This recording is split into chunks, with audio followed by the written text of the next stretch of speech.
Bir diğer konumuz, özellikle bölgemizi ilgilendiren bir diğer konu Suriye konusu. Suriye'nin başkenti Şam'ın doğusuna atılan bomba, kimyasal bomba, Suriye'deki gelişmeleri bir başka noktaya ulaştırdı. Şu anda batılı ülkeler artık Suriye'ye müdahaleyi görüşüyor. Ve sanki önümüzdeki birkaç gün içerisinde Suriye'ye askeri bir müdahale yapılacak gibi görünüyor. Suriye bizim en geniş komşu, en geniş sınırlara sahip olduğumuz komşumuz.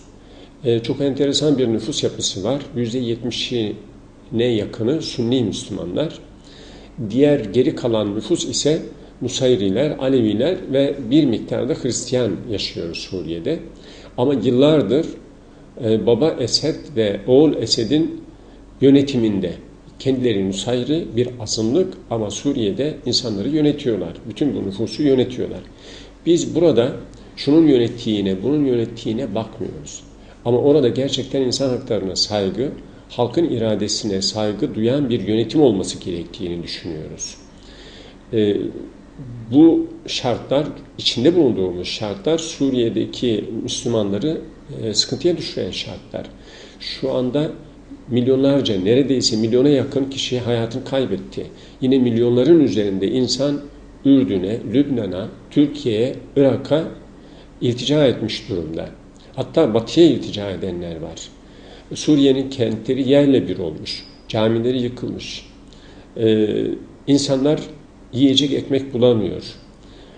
Şebihalar görev başında. Yine dışarıdan Suriye'ye giren yabancıların olduğunu biliyoruz.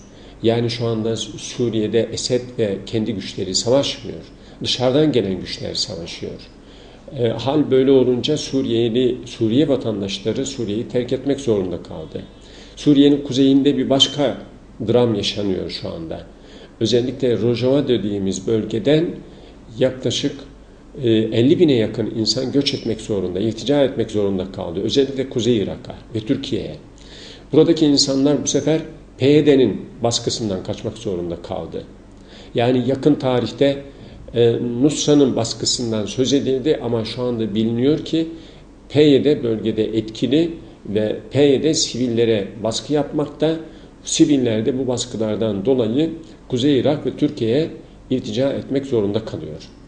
Şartlar böyleyken Suriye'de mutlaka Esed'in gitmesi gerektiği ortaya çıkıyor.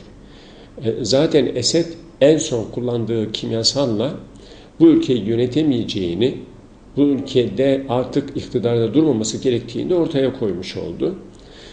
Mutlaka Esed görevden uzaklaştırılmalı ama bu görevden uzaklaştırılması Batı'nın gidip Suriye'ye oturması şeklinde olmamalı. Biraz önce söylediğim gibi batılı güçler Irak'a girdiğinde barış gelmedi. Afganistan'a girdiklerinde barış gelmedi. Ama Esed'e dışarıdan bir müdahale yapılması gerektiği anlaşılıyor. Suriye halkının Esed'den kurtulması gerekir. Çünkü milyonlarca insan artık Esed'de kanlı bıçaklı. Bu şartlarda Esed'in Suriye'yi yönetmesi mümkün değil.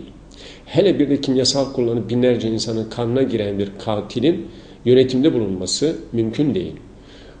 Bu yüzden Esed'e karşı bir operasyon yapılması gündemde. Keşke bunu İslam ülkeleri yapabilseydi. Keşke İslam ülkelerinin böyle bir operasyon yapabilecek gücü olsaydı, kendi silahlı gücü olsaydı ve Batılılara muhtaç olmasaydı.